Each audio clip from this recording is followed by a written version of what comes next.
Hello, പുതിയൊരു വീഡിയോയിലേക്ക് സ്വാഗതം. അപ്പം നേരത്തെ വീഡിയോ എന്ന് പറയുന്നത് തൈര് സാദം കഴിച്ച ഉച്ചത്തെ പരിപാടി ഞാൻ അവസാനിപ്പിച്ച് നേരെ റൂമിൽ വന്ന് കിടന്നു.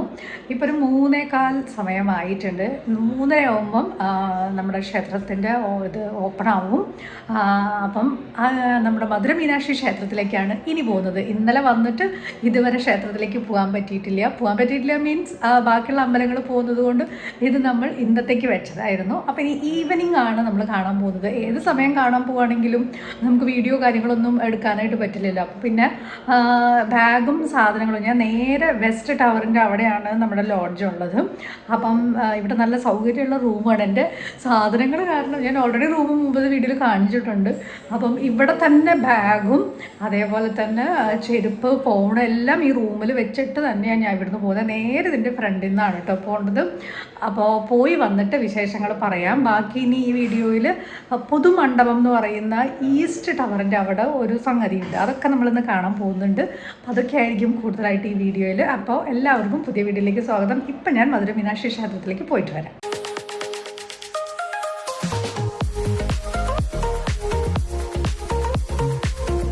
4 മണിക്കാണ് ക്ഷേത്രം തുറക്കുക. പക്ഷേ ഇവിടെ 3:30 തന്നെ ഇവിടെ വരി നിൽക്കാനുള്ള ഈ ഒരു ഭാഗം ഓപ്പൺ ആവും. അപ്പോൾ അതുകൊണ്ടാണ് നമ്മൾ ഇവിടെ നിൽക്കാൻ പോകുന്നത്. എന്തായാലും അത്യാവശ്യം കുറച്ച് നേരം എടുക്കും. അപ്പോൾ ഞാൻ എന്തായാലും പോയി തൊഴുതിട്ട് വരാം കേട്ടോ. തൊഴുതിറങ്ങി ഒരു 3:30 ഉള്ളിലേക്ക് പോയി. അത് കഴിഞ്ഞ് 4:30 ആകുമ്പോഴത്തേക്കാണ് തൊഴുത് ഇറങ്ങി എന്നുള്ളതാണ്. അത് ഒട്ടും ഞാൻ പ്രതീക്ഷിച്ചില്ല. കാരണം ഒരു 2-3 മണിക്കൂറെങ്കിലും മിനിമം എടുക്കുമെന്നാണ് വിചാരിച്ചത്. അപ്പോൾ അത്രയും ഈസി ആയിട്ട് തൊഴുതിറങ്ങി. പിന്നെ ഉള്ളിലെ കാര്യം പറയുകയാണെങ്കിൽ 50 രൂപ, 100 രൂപ ഇതൊക്കെ ടിക്കറ്റ് നമുക്ക് എടുക്കാം. പക്ഷെ ഞാൻ ഫ്രീ ദർശനം ഉള്ള ആ വരിയിലാണ് നിന്നത്. ശരിക്കും ഫുള്ള് കരിങ്കല്ല്, ശരിക്കും ഒരു വിസ്മയം തന്നെയാണ് കേട്ടോ. ഫുൾ കരിങ്കല്ല്, അത് ചുമരും കരിങ്കല്ല്, റൂഫും കരിങ്കല്ല്, എല്ലാം കരിങ്കല്ലിലാണ്. പിന്നെ ഫ്രീ ദർശനമായതുകൊണ്ട് തന്നെ കുറച്ചിങ്ങനെ ഉള്ളിലേക്ക് കയറിയിട്ടും വീണ്ടും ഇങ്ങനെ റൗണ്ട് ചെയ്ത് വരേണ്ടി വന്നു. പക്ഷേ അതിനുള്ളിൽ വെള്ളം സൗകര്യം, നമുക്ക് കുടിക്കാനുള്ള വെള്ളം കാര്യങ്ങളുണ്ട്. അതേപോലെ തന്നെ ഫാന്, നമ്മൾ തന്നെ പറന്നു പോണ പോലെ രീതിയിലുള്ള കാറ്റുള്ള ഫാനുണ്ട്. അങ്ങനെ എല്ലാ കാര്യങ്ങളും ഉണ്ട്. പിന്നെ തൊഴുതിറങ്ങി ഒരു 15 മിനിറ്റ് കൊണ്ട് തന്നെ തൊഴുതിറങ്ങി. അത് കഴിഞ്ഞിട്ട് എന്താ പറയുക, ഉള്ളിൽ ഒരു ടെമ്പിൾ മ്യൂസിയം ഉണ്ട്. 5 രൂപയാണ് ടിക്കറ്റ് ചാർജ് വരുന്നത്. അപ്പം ആ ടെമ്പിൾ മ്യൂസിയത്തിൻ്റെ ഉള്ളിലാണ് 1000 കൽമണ്ഡപം. അതേപോലെ തന്നെ പിന്നെന്തുവാണ്, അതായത് ഒരുപാട് വിഗ്രഹങ്ങൾ അതിങ്ങനെ ചില്ല് ബോക്സിലാക്കിയിട്ടാണ് വെച്ചിട്ടുള്ളത്. അത് എന്തോരം കളക്ഷനാണെന്നറിയോ, അയ്യോ ഒരുപാട് കളക്ഷനുണ്ട്. അപ്പോൾ അതെല്ലാം അതെല്ലാം കണ്ടിട്ട് ഒരു 1 അവറിനുള്ളിൽ തിരിച്ചിറങ്ങി. ഞാനൊരു 3-4 മണിക്കൂറൊക്കെ എടുക്കും. പൊതുവെ എനിക്ക് തോന്നുന്നു ഇപ്പം തിരക്ക് വളരെ കുറവാണ്, അതുകൊണ്ടായിരിക്കും എന്തായാലും തൊഴുത് പെട്ടെന്ന് ഇറങ്ങാൻ പറ്റിയത്. അപ്പം അങ്ങനെ കണ്ടപ്പോൾ ഈ പ്രദേശങ്ങളിലൊന്നും ഇപ്പോൾ 4:30-5 മണി ആവാൻ പോണേ ഉള്ളൂ, 4:45 ആവാൻ പോണുള്ളൂ. അപ്പോൾ ഇപ്പം നമ്മൾ പുതുമണ്ഡപത്തിലേക്കാണ് പോകുന്നത്. അത് ഈസ്റ്റ് ടവറിലാണ്. അതെന്താണെന്ന് കാണിക്കാം. ഇത് സത്യം പറഞ്ഞു കഴിഞ്ഞാൽ ഒരു ഷോപ്പിംഗ് കോംപ്ലക്സ് ആണ് എന്ന് വേണമെങ്കിൽ പറയാം. ഇവിടെ ഉപ്പ് തൊട്ട് കർപ്പൂരം വരെ എല്ലാ സാധനങ്ങളും ഉണ്ട് എന്നുള്ളത് എനിക്ക് മനസ്സിലായി. അത്രയും അധികം ഷോപ്പിംഗ് സംഭവങ്ങളുണ്ട് കേട്ടോ. അതായത് എനിക്ക് തോന്നുന്നു മറ്റുള്ള ഷോപ്പുകളിൽ നിന്നൊക്കെ, അതായത് നമ്മുടെ നാട്ടിലെ കാര്യങ്ങളുമായിട്ട് കമ്പയർ ചെയ്യുമ്പോൾ ഇവിടെ പൊതുവെ റേറ്റ് കുറവായിട്ടാണ് എനിക്ക് തോന്നിയത്. ഞാൻ കുറേ മാലകളും കമ്മലും അങ്ങനത്തെയൊക്കെ, അതൊക്കെ നോർമൽ ഇവിടെ ഒരു 1200, 1500 ആ റേഞ്ചിലൊക്കെ വരുന്നത് എനിക്കൊരു 500-600 ആ ഒരു റേഞ്ചിൽ കിട്ടി. ഇപ്പോൾ ഇതൊരു വെറൈറ്റി ആയിട്ട് എനിക്ക് തോന്നി. ഇതെന്താണെന്നറിയോ, അതായത് അമ്പലത്തിലേക്കുള്ള ദൈവങ്ങൾക്കുള്ള ആടയാഭരണങ്ങളും കാര്യങ്ങളും ഒക്കെയാണ് ഇവിടെ. അത് സാധാരണ നമ്മൾ നമ്മുടെ നാട്ടിൽ കാണാത്ത, കണ്ടോ, കിരീടം കാര്യങ്ങളൊക്കെ. അപ്പം ക്ഷേത്രങ്ങളിലേക്ക് കൊണ്ടുപോകാനുള്ള കാര്യങ്ങളാണ് അവിടെ എല്ലാം.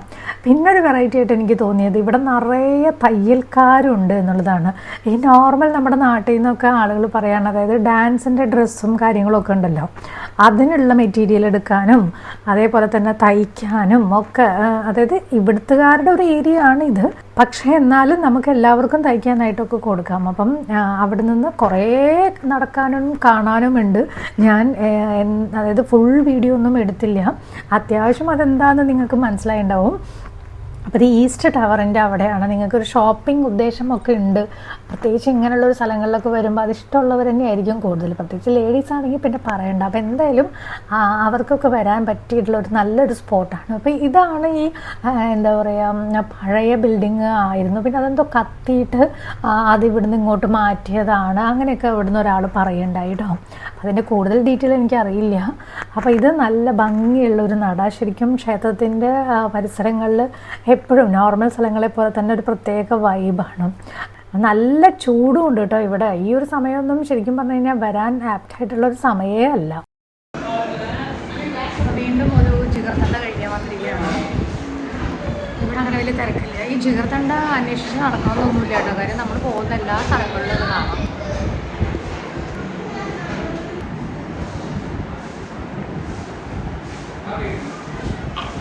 ഇതിനെന്ത് ടേസ്റ്റ്? ഇത് പാൽപ്പാടയും കൊണ്ടാണ് കേട്ടോ ഉണ്ടാക്കുന്നത്. ഇത് എന്താണ് ടേസ്റ്റ് എന്ന് നമുക്ക് പറഞ്ഞറിയാൻ പറ്റുന്നില്ല. എന്തായാലും ഇഷ്ടപ്പെട്ടു. ഞാൻ ഇപ്പോൾ രണ്ടാമത്തെ തവണ കേട്ടോ ഇവിടെ വന്നിട്ട് ജിഗർത്തണ്ട കഴിക്കുന്നത്. അങ്ങനെ ജ്യൂസ് കുടിച്ച് ഇറങ്ങി കഴിഞ്ഞപ്പോഴത്തേക്ക് ഒരു അച്ഛനും അമ്മയും കണ്ടോ, അവരവരുടെ വീട്ടിൽ ഉണ്ടാക്കിയിട്ടുള്ള കുറേ ഐറ്റംസാണ്, അതും ഹെൽത്തി ആയിട്ടുള്ള ചെറുപയറും കടലയും അതൊക്കെ വേവിച്ചത് ഇങ്ങനെ കൊണ്ടുവന്നിരിക്കുക. അപ്പോൾ അവരോട് ഞാൻ വീഡിയോ എടുക്കട്ടെ എന്ന് ചോദിച്ചിട്ടാണ് വീഡിയോ എടുത്തത് കേട്ടോ. അതെനിക്കൊരു എന്താ പറയുക നല്ലതായിട്ട് തോന്നി. അപ്പം ആ പ്രായത്തിലും അവർക്കതൊക്കെ വീട്ടിലുണ്ടാക്കിയിട്ട് അത് വിൽപ്പനയ്ക്ക് വേണ്ടിയിട്ട് കൊണ്ടുവന്നതും ഹെൽത്തി ആയിട്ടുള്ള സാധനങ്ങൾ അതാണ് അവർ കൊടുക്കുന്നത്. അപ്പം ഇതാണ് ഞാൻ താമസിക്കുന്ന, അതായത് ആ ഏരിയയിൽ നിന്ന് നേരെ ഈ ലോഡ്ജ് കേട്ടോ. അപ്പം എന്തായാലും ഞാൻ ഈ റൂമിലോട്ട് പോവാണ്. ഇവിടെയുള്ള ആളുകളെക്കിട്ടൊക്കെ ശരിക്കും പരിചയമായി, ഇപ്പം രണ്ടാമത്തെ ദിവസമാണെങ്കിൽ കൂടി. അപ്പം എന്തായാലും ഈ റൂമിലേക്ക് പോവാണ്. ഇനി വൈകിട്ടേ ഒന്ന് ജസ്റ്റ് പുറത്തിറങ്ങുള്ളൂ.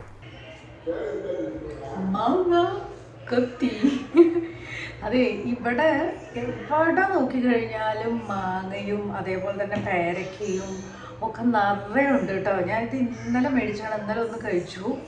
അപ്പോൾ ബാക്കി ഇന്ന് ഒന്ന് കഴിക്കണം എന്ന് വിചാരിക്കുകയാണ്. അപ്പോൾ തോല് ചെത്താട്ടോ. അപ്പം എന്താ പറയുക, നാളെ 3:45 തിരിച്ച് എനിക്ക് ട്രെയിനുള്ളത്. രാത്രി 11 മണിയാകുമ്പോൾ നാട്ടിലെത്തും. അപ്പോൾ ഇന്ന് ഇപ്പം ഉള്ള കണ്ട കാഴ്ചകളൊക്കെ നിങ്ങൾ വീഡിയോയിൽ കണ്ടല്ലോ. നാളെ രാവിലെ തിരുപ്പറംകുണ്ട്രം എന്ന് പറയുന്ന ഒരു അമ്പലത്തിലേക്ക് പോകാനുള്ള പ്ലാനുണ്ട്. രാവിലെ ഒരു 6 മണി.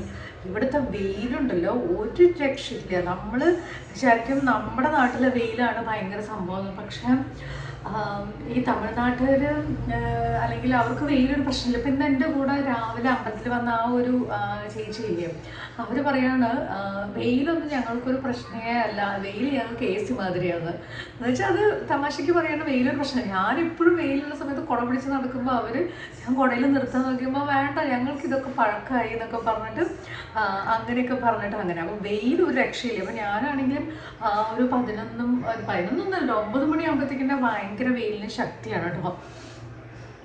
അപ്പം എന്താ പറയുക ഭയങ്കര ബുദ്ധിമുട്ടായിരുന്നു. ഉച്ചയ്ക്ക് ഞാനിങ്ങോട്ട് വന്നപ്പോഴത്തേക്ക് തന്നെ ടയേർഡായി. പിന്നെ വീണ്ടും അമ്പലത്തിൽ പോയി ആ റൗണ്ട് കാര്യങ്ങൾ അല്ലെങ്കിൽ ആ ഒരു എന്താ പറയുക പുതുമണ്ഡപം ആ കാഴ്ചകൾ അതൊക്കെയാണ് നിങ്ങൾ കണ്ടത്.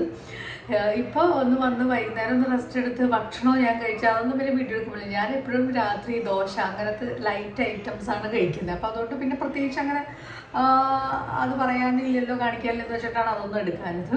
പിന്നെ ഈ സ്ഥലം റൂം എടുത്തതാണ് ഏറ്റവും എന്താ പറയുക എനിക്ക് സൗകര്യമായത്. കാരണം ഇവിടുന്ന് ഇപ്പം ബസ് സ്റ്റാൻഡിലേക്ക് പോകണമെങ്കിൽ എല്ലാ ഓട്ടോയ്ക്ക് ഏത് സ്ഥലത്തു നിന്ന് ഓട്ടോ വിളിക്കുകയാണെങ്കിലും ഒരു 100 രൂപ മിനിമം കൊടുക്കണം കേട്ടോ. അപ്പം ഇന്ന് ഓട്ടോക്കാരനോട് തല്ലുകൂടിയിട്ട് ഒരു 70 രൂപയ്ക്ക് സ്റ്റാൻഡിൽ നിന്ന് ഞാൻ റൂമിലേക്ക് വന്നു. പിന്നെ ഇത് അമ്പലത്തിൻ്റെ ആ സൈഡ് തന്നെ ഒരു ടവറിൻ്റെ സൈഡ് തന്നെ ആയതുകൊണ്ട് വേറെ എക്സ്പെൻസ് അങ്ങനെ വന്നില്ല. എനിക്ക് ഈ ബസ്സിൽ പോകണം ബസ് സ്റ്റാൻഡിലേക്ക് പോകണം ആ ഒരു എക്സ്പെൻസ് മാത്രമേ വന്നുള്ളൂ. പിന്നെ നല്ലൊരു ഫീൽ ഗുഡും എപ്പോഴും ഇവിടെ ആളുകളും തിരക്കും ഒക്കെ ആയിട്ടും അമ്പലത്തിൻ്റെ നേരെ മുമ്പിലും. അതുകൊണ്ട് തന്നെ ഇന്നലെയും പ്രദക്ഷിണം കണ്ടു, ഇന്നും പ്രദക്ഷിണം കണ്ടു. അപ്പം അങ്ങനെയൊക്കെ കാണാനൊക്കെ പറ്റി. അപ്പോൾ അതൊക്കെ എല്ലാം കൊണ്ട് ഭയങ്കര സൗകര്യമായിരുന്നു. ഞാൻ താമസിച്ച ഈ ഹോട്ടലിൻ്റെ എന്താ പറയുക ഡീറ്റെയിൽ അല്ലെങ്കിൽ നമ്പർ ഞാൻ ഇതിൽ കൊടുക്കാം കേട്ടോ, ഡിസ്ക്രിപ്ഷനിൽ കൊടുക്കാം. വലിയ റേറ്റ് ഇല്ല എന്നുള്ളതാണ് ഏറ്റവും സൗകര്യം. പിന്നെ പ്രത്യേകം ശ്രദ്ധിക്കേണ്ടത് ഈ താഴത്തെ ഫ്ലോർ മാത്രമാണ് പുതിയൊരു രീതിയിലുള്ളത്. മേളിലും സെക്കൻഡ് ഫ്ലോറും തേർഡ് ഫ്ലോറൊക്കെ ഉണ്ടെന്ന് തോന്നുന്നു. പക്ഷെ അതൊക്കെ പഴഞ്ചൻ, അതായത് പഴയ സ്ഥലമാണിത്. അപ്പം അത്രയും പഴയൊരു റൂമും, അപ്പോൾ ആ റൂമിൻ്റെ ഒരു സൗകര്യം നിങ്ങൾക്ക് അറിയാമല്ലോ, അങ്ങനെ വളരെ കൺജസ്റ്റഡ് ആണ്. അപ്പോൾ എന്തോ ഒരു ഭാഗ്യത്തിനാണ് എനിക്ക് ഈ ഫസ്റ്റ് ഫ്ലോറിൽ ഇങ്ങനെ ഫസ്റ്റ് തന്നെ, അതായത് റിസപ്ഷൻ കഴിഞ്ഞ ആദ്യത്തെ റൂം തന്നെയാണ് അങ്ങനെ കിട്ടിയത്. അതുകൊണ്ട് മാത്രമാണ് ഞാൻ ഇതിവിടെ എടുത്തത് കേട്ടോ. പിന്നെ ഇവിടെ വരുമ്പോൾ ഞാൻ നോർമൽ എല്ലാ സ്ഥലങ്ങളിലും പോകുമ്പോൾ മെട്രിപ്പ് വഴിയൊക്കെ ബുക്ക് ചെയ്തിട്ടൊക്കെ പോകാറ്. പക്ഷേ ഈ അമ്പലത്തിൻ്റെ പരിസരങ്ങളൊക്കെ ചിലപ്പോൾ നമ്മൾ അങ്ങനെ എന്താ പറയുക നോക്കി കഴിഞ്ഞപ്പോഴത്തേക്ക് അത്ര ദൂരം കുറച്ച് ഡിസ്റ്റൻസിലാണ് കണ്ടത്. അപ്പോൾ എനിക്ക് അമ്പലത്തിൻ്റെ അടുത്ത് തന്നെ താമസിക്കണം എന്നുള്ളത് കൊണ്ടാണ് ഞാൻ ഇവിടെ വന്നിട്ട് റൂം നോക്കിയിട്ട് ബുക്ക് ചെയ്യാമല്ലോ എന്ന് വിചാരിച്ചിട്ട് അങ്ങനെ വന്നത്. എപ്പോഴും റൂം എടുക്കുമ്പോൾ അങ്ങനെ നോക്കി എടുക്കുന്നത് ഒരു പരിധിവരെ നല്ലതാണ് ചില സ്ഥലങ്ങളിൽ. അപ്പോൾ ഇത്രയേ ഉള്ളൂ. അപ്പോൾ ഞാൻ ഈ മാങ്ങ കഴിക്കട്ടെ. ഇവിടുത്തെ മാങ്ങയുടെ മധുരം, അയ്യോ എനിക്കാണെങ്കിൽ മാങ്ങ, ഞാൻ എല്ലായിടത്തും പോയാലും മാങ്ങ ഭയങ്കര ഇഷ്ടമാണ്, അതും മേടിക്കാറുണ്ട്. അപ്പോൾ ഒത്തിരി ലെങ്തി ആയിട്ടുള്ളൊരു വൈൻഡപ്പ് ആയിപ്പോയി, ക്ഷമിക്കുക. അപ്പോൾ ഞാൻ മാങ്ങയൊക്കെ കഴിക്കട്ടെ. ഇനി നാളെ തിരുപ്രം കുണ്ട്രം, അത് പേര് പറയും കുറച്ച് പാടണം, നല്ല അമ്പലമാണ്. അപ്പം ആ ക്ഷേത്രത്തിലേക്കാണ് പോണേ. അപ്പം രാവിലെ നമുക്ക് കാണാം. അപ്പോൾ ഓക്കെ, ബൈ, ഗുഡ് നൈറ്റ്.